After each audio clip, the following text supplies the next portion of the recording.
নমস্কার, শাওন পাকশালাতে সবাইকে স্বাগত জানাই। আজকে আমি বানাবো একটা জলখাবার, চটজলদি জলখাবার। এই যে আমি 3 রকমের পাস্তা নিয়েছি। পাস্তাগুলোকে একটু লবণ আর সাদা তেল দিয়ে সেদ্ধ করে নিয়েছি। পেঁয়াজ কুচি, ক্যাপসিকাম কুচি, টমেটো কুচি, রসুন কুচি আর 5টা কাঁচা লঙ্কা কুচি নিয়েছি। এখন আমি রান্নাতে চলে যাব। তেল গরম করতে বসিয়ে দিয়েছিলাম, তেলটা গরম হয়ে গেছে। এখন আমি এর মধ্যে রসুন কুচি দিয়ে দেবো। রসুনের থেকে সুন্দর গন্ধ বেরোতে শুরু করেছে। এখন দিয়ে দেবো পেঁয়াজ কুচি, কাঁচা লঙ্কা কুচি,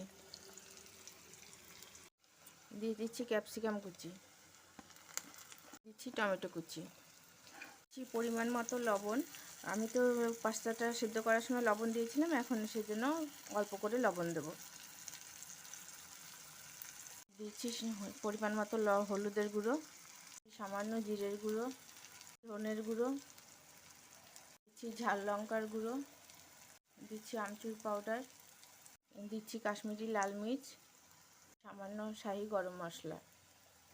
এখন এগুলো সব মশলার সাথে ভালো করে মিশিয়ে নেব। গুঁড়ো মশলার সাথে লবণের সাথে সবজি মিশিয়ে নিয়েছি, ভালো মতো কষিয়ে নিয়েছি। এখন আমি পাস্তাগুলো দিয়ে দেব।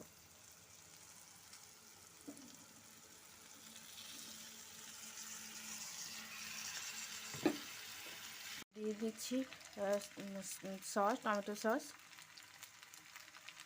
চটজলদি মশলা পাস্তা একদম রেডি। আমি এখন নামিয়ে সার্ভ করব। এটা খেতে খুবই টেস্টি হয়। ছোট বাচ্চা থেকে বড় সবাই খেতে খুব ভালোবাসে। বাচ্চাদের টিফিনেও আপনারা দিতে পারেন করে, ওরা খুব ভালো খাবে। আর এটা যদি খেয়ে ভালো লাগে আমার চ্যানেলটিকে সাবস্ক্রাইব করবেন, লাইক করবেন, শেয়ার করবেন, কমেন্ট করে আমার পাশে থাকবেন।